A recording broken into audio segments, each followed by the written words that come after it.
Hello everyone. Breathing and exchange of gases. As you have read earlier, oxygen is utilized by the organisms to indirectly break down nutrient molecules like glucose and to derive energy from performing various activity. Carbon dioxide, which is harmful, is also released during the above catabolic reaction.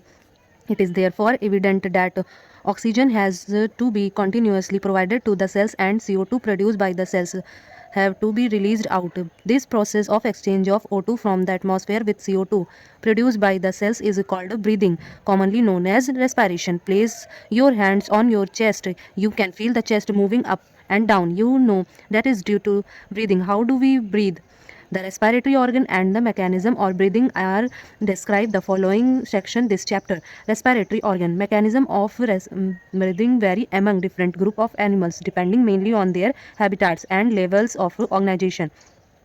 Lower invertebrates like sponge, coelenterata, platforms, etc. exchange O2 with CO2 by simple fusion over their entire body surface. Earthworm use their moist cuticle and insect have a network tubes, tracheal tubes to transport atmospheric air within body.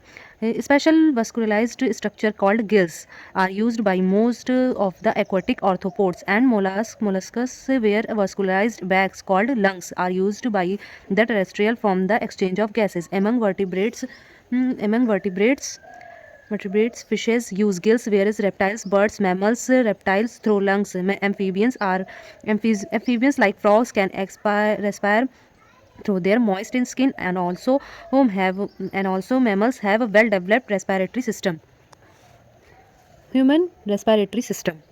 We have a pair of external nostrils opening out above the upper lips. It leads to nasal chamber through the nasal passage. The nasal chamber opens into nasopharynx, which is a portion of pharynx. The common passage for food and air. Nasopharynx open through glottis of the pharynx region into the trachea. Larynx is a cartilaginous box which helps in sound production and hence called the sound box. During swelling, glottis can be covered by the thin elastic cartilaginous flap called epiglottis to prevent the entry of food into the pharynx. Trachea is a straight tube ending extending up to the thoracic cavity, which divides at the level fifth thoracic vertebra into a right and left primary bronchi. Each bronchi undergoes repeated divisions to form the secondary and tertiary bronchi and bronchioles, ending up in very thin terminal bronchioles. The trachea, primary, secondary, and tertiary bronchi and initial bronchioles are supported by incomplete cartilaginous ring. Each terminal bronchioles give rise to a number of very thin, irregular, walled, and vascularized bag-like structure called alveoli. The branching network of bronchioles, and alveoli comprise the lungs. We have two lungs which are covered by double-layered pleura with pleural fluid between them. It reduces friction on the lung surface. The outer pleural membrane is in close contact with the thoracic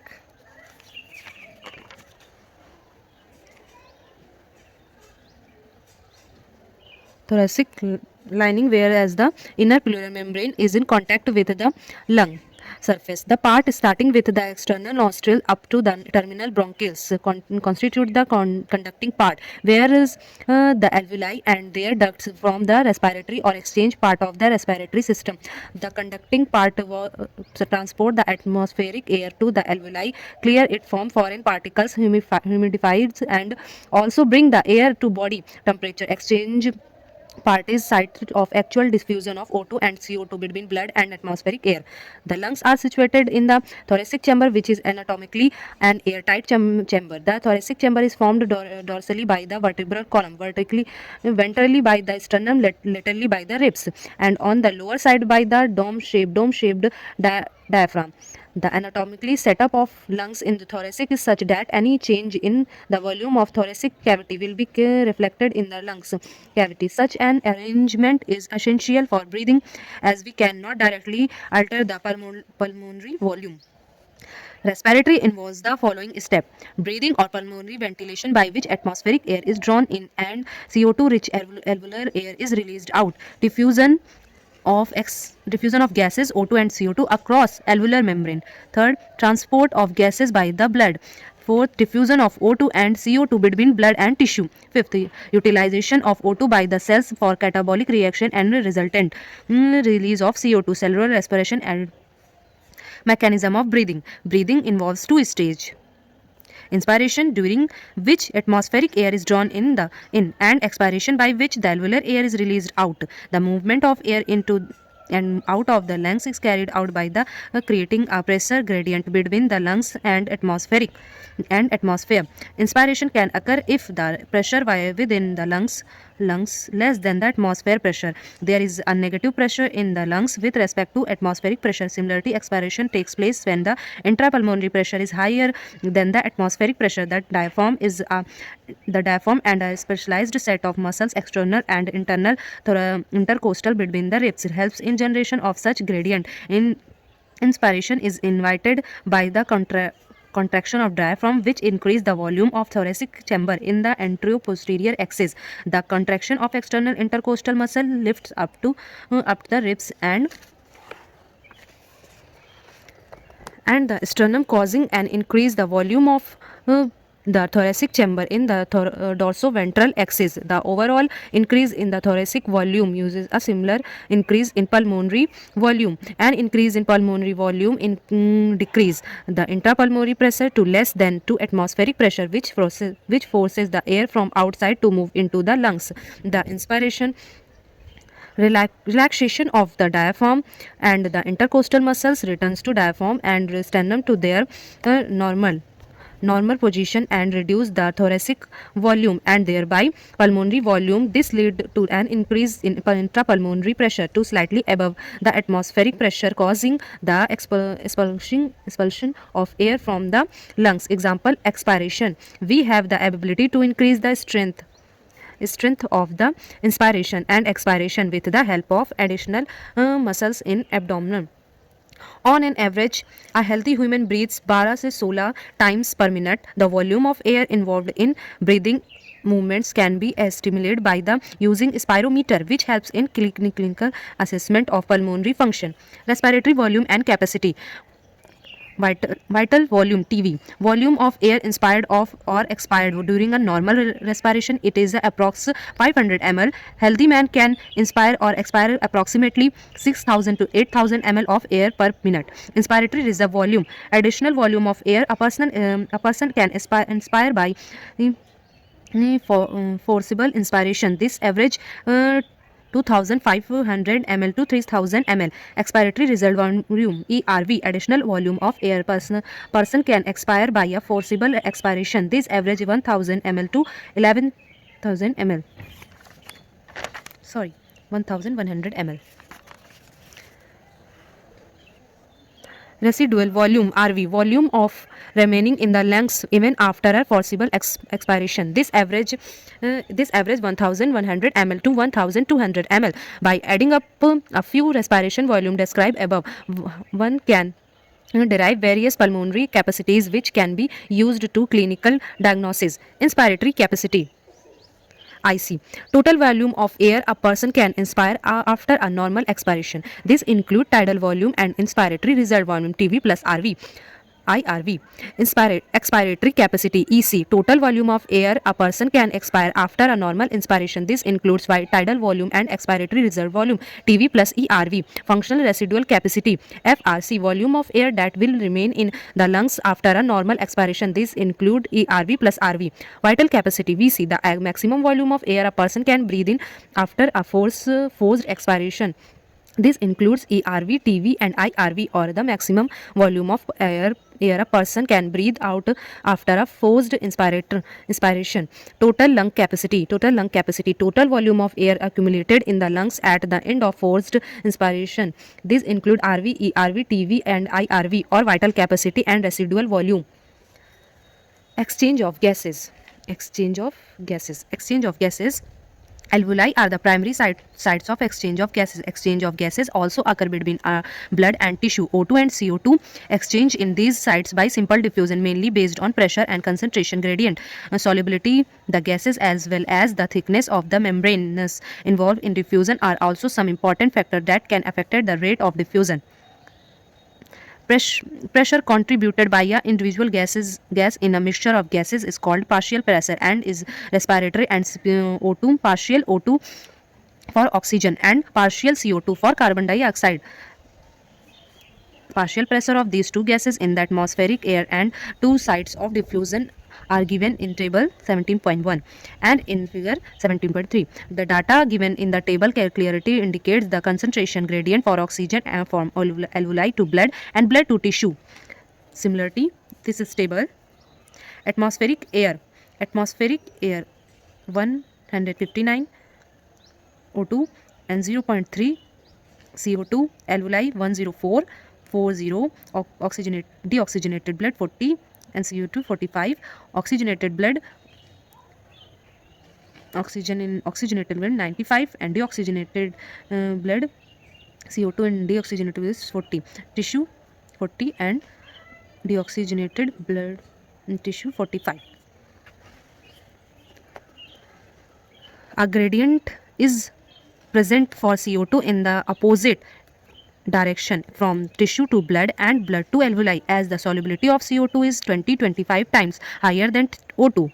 The amount of CO2 can diffuse through the diffusion on membrane per unit difference in the partial pressure is much higher compared to the that of oxygen. The diffusion membrane is made up to three major layers, namely the thin squamous epithelium of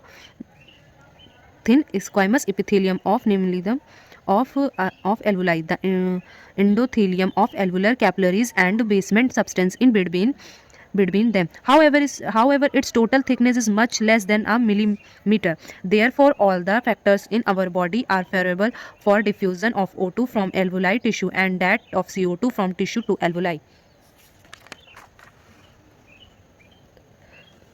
Transported of gas, blood is the medium of transported of O2 and CO2. About 97% of O2 is transported by RBCs in the blood. The remaining 3% of O2 is carried in a dissolved state through the plasma. Nearly 20 to 25% of CO2 is in dissolved state through nearly 20 to 25% CO2 is transported by RBCs, where 70% of it is carried as a bicarbonate. About 7% of CO2 is carried in a dissolved state through a plasma. Transported of oxygen. Hemoglobin is a red color iron containing pigment present in the RBCs. O2 can bind with hemoglobin in a reversible manner to a form of oxyhemoglobin. Each hemoglobin molecule can carry a maximum of 4 molecules of O2. Binding of oxygen with hemoglobin is primarily related to a partial pressure of O2. Partial pressure of CO2, hydrogen ion related to partial pressure of O2, partial pressure of CO2, hydrogen ion concentration and temperatures are the other factors which can interfere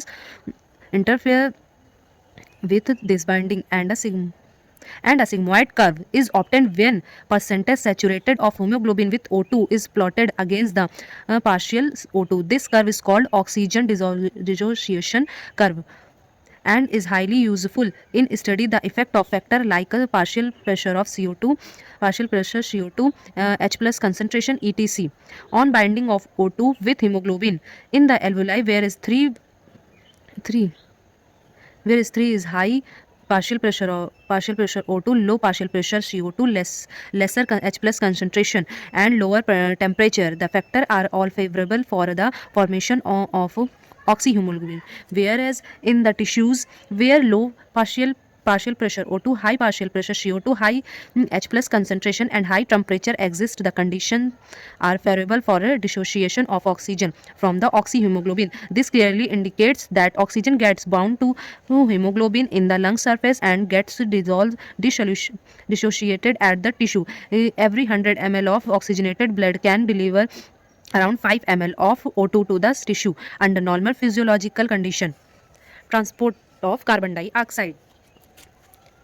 CO2 is carried by the hemoglobin as a carb amino hemoglobin, about 20 to 25%. This binding is related to the partial pressure of CO2. Partial pressure O2 is major factor which could affect this binding when partial pressure CO2 is high high and partial pressure O2 is low as in tissues. More binding of carbon dioxide occur where is when the partial CO2 is low and partial O2 is high as the alveoli dissociation of CO2 from carbaminohemoglobin takes place. Example, CO2 which is bound to hemoglobin from the tissue is delivered at the alveoli. RBCs contain a very high concentration of the enzyme carbonic anhydrase and minute quantities of the same is present in the plasma too. This enzyme facilitated the following reaction in both direction. At the tissue site where the partial pressure of CO2 is high due to catabolism, CO2 diffuse into blood and form bicarbonate and H+. At the alveolar site where the partial CO2 is low, the reaction proceeds in the opposite direction leading to the formation of CO2 and H2O. Thus, CO2 trapped as bicarbonate at the tissue level and transported to the alveoli is released out as CO2. Every 100 ml of deoxygenated blood delivers approximately 4 ml of CO2 to the alveoli. Regulation of respiration. Human beings have a significant ability to maintain and moderate the respiratory rhythm to suit the demands of the body tissue. This is done by the natural system or specialized center present in the medulla region of the brain called respiratory rhythm center is primarily responsible for this regulation. Another center present in pons region of the brain called pneumotoxic center can moderate of the function of the respiratory rhythm center. Neural signal from this center can reduce the duration of the respiration and thereby alter the respiratory rate. The chemosensitive area is situated adjacent to rhythm center which is highly sensitive to CO2 and hydrogen ions. Increase these substrate and can active this center which is turn can signal and rhythm center to make necessary adjustment in the respiratory process by which these substances can be eliminated. Receptors associated with aortic arc and carotid artery also can recognize changes in CO2 and H plus concentration and send necessary signals to the rhythm centers for remedial actions. The role of oxygen in the regulation of respiratory rhythm is quite significant. Disorder of respiratory system. Asthma is a difficulty in breathing causing wheezing due to inflammation of bronchi and bronchioles. Emphysema is chronic disorder in which alveolar walls are damaged due to which respiratory surface is decreased. One of the major cause of this is cigarette smoking. Occupational respiratory disorder in certain industry, especially those involving gradient or stone breaking, so much dust is produced that the defense mechanism of the body cannot be fully cope with the situation. Long exposure can give rise to inflammation leading to fibrosis, proliferation of fibrous tissue and thus causing serious lungs damage. Workers in such industries should wear protective masks. Thank you so much. Subscribe and like my channel. Thank you so much.